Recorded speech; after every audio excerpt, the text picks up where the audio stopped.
ایک صحابی تھے جوان 12-14 سال عمر، عشق لگا سی کھیڑا کھیڑ دی میں 12-14 سال عمر تو ہر وقت حضور کے پاس رہتے تھے۔ صحابہ کہتے ہیں ہم نے سوچا ہر وقت ہی رہتا ہے۔ ایک دن نبی پاک صلی اللہ علیہ وسلم نے کہا ان کو ذرا بتاؤں تو صحیح ہے مجھ سے پیار کتنا کرتا ہے۔ صحابہ کو تجربہ کرانے کے لیے حضور نے اس سے کہا مجھ سے پیار کرتے ہو؟ اس نے کہا بیبا آپ کو پتہ ہی ہے سارا۔ تو حضور نے فرمایا جاؤ اپنے باپ کی گردن کاٹ کے لاؤ۔ کس کی؟ اوکھا جے بابا کام، ہاں اپنے باپ کی گردن کاٹ کے لاؤ۔ 12-14 سال عمر، چھلانگ لگائی۔ مسجد نبوی کے دروازے پر مولا علی شیر خدا کھڑے تھے، ان کی گردن میں تیر کمان تلوار تھی، کھینچی تلوار، اور جب دوڑے نا جذبات میں تو حضور نے فرمایا اسے پکڑ لاؤ، اس نے سچ مچ کاٹ کے لے آنی ہے، لے آؤ پکڑ کے۔ عاشق نزاکت جانتے ہیں۔ حضرت طلحہ بن برا بیمار ہو گئے، بیمار، دن میں 2 دفعہ میرے نبی تیمارداری کرنے جاتے، 2 دفعہ، اللہ کرے وہ بیماری میں ہی آ جائے۔ چر ہویا میں نے ترلے لیندیاں، کدی موڑ میرے ول واگاں، خواب میری وچ ایک وار جہاں میں ساری عمر نہ جاگاں۔ نبی پاک صلی اللہ علیہ وسلم 2 دفعہ تیمارداری کرنے جاتے، 2 دفعہ دن، 2 دفعہ حضور پتہ لے۔ ایک دن حضور شام کو گئے، ان کا ماتھا چوما تو حضور کی آنکھوں میں آنسو آ گئے۔ پھر میرے حبیب پاک نے ان کے والد کو کونے میں بلایا، کوئی بات کہی، باپ بھی رونے لگے۔ حضور نے پھر پیار کیا، چلے گئے۔ حضرت طلحہ اپنے ابا جی سے کہنے لگے حضور کیا کہہ کے گئے ہیں؟ کہا بیٹے کچھ نہیں۔ کہا نہیں مجھے بتائیں، کچھ نہیں، رشتہ ہی بڑا نازک، نہیں بتائیں۔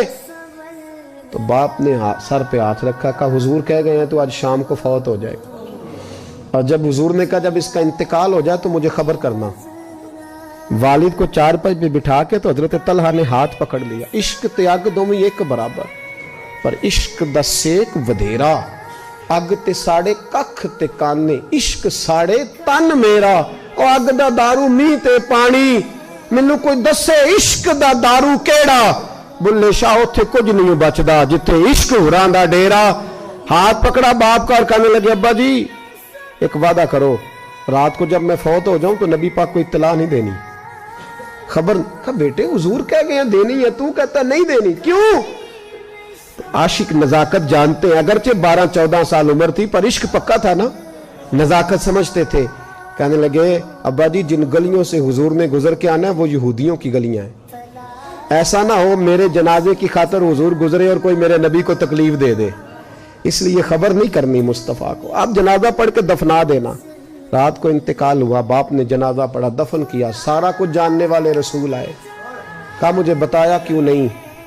عرض کی محبوبہ، کہتا تھا حضور کو تکلیف نہیں دینی، میری ذات کی خاطر تکلیف نہ دینا، نہ کوئی یہودی تکلیف نہ پہنچا دے، گلیاں یہودیوں کی ہیں، قربان جائیں ساری دنیا روضہ رسول پہ، اور میرے رسول نے فرمایا مجھے بتاؤ اس کی قبر کہاں ہے؟ ساری دنیا روضہ رسول پہ، اور نبی پاک اس غلام کی قبر پہ کھڑے آنسو بہہ رہے ہیں۔ صحابہ کہتے ہیں ہر قبر پہ دعا یہ ہوتی تھی یا اللہ قبر کشادہ کر دے، یا اللہ اس کا حساب آسان کر دے۔ یہاں دعا بھی انوکھی، اس کے لیے دعا بھی انوکھی، رشتہ ہی بڑا نازک ہے۔ میرے نبی پاک نے دعا بڑی انوکھی فرمائی، کہا اے اللہ جب میرے طلحہ کی تیرے ساتھ ملاقات ہو تو ذرا اس سے مسکرا کے ملنا، وہ تیری شان کے لائق ہے، ذرا اس سے مسکرا کے ملنا۔ کہتے ہیں وجد ہو گیا طاری، اس لیے کہ جو رشتہ نبی کا امتی سے ہے اور امت کا رسول سے ہے اس کی نزاکت کو صرف غلام جان سکتے ہیں، غلام جان۔ میں نے پچھلے جمعے بھی کہا تھا، مجھے ایک شخص کہنے لگے آپ بتیاں لگاتے ہیں، جھنڈیاں لگاتے ہیں، میں نے کہا بس نہیں چلتا، ہم تو تارے بھی لگا دیں، ہمیں ہمارا پتہ ہی نہیں۔ میرا دل کرتا ہے گلی گلی پھروں اور یہ نعرہ لگاؤں جان ہے عشق مصطفیٰ، روز فضو کرے خدا، جس کو ہو درد کا مزہ وہ ناز دوا اٹھائے کیوں، اور پھر کے گلی گلی تباہ ٹھوکریں سب کی کھائیں کیوں، اگر دل کو یہ عقل دے خدا تو تیری گلی سے جائیں کیوں۔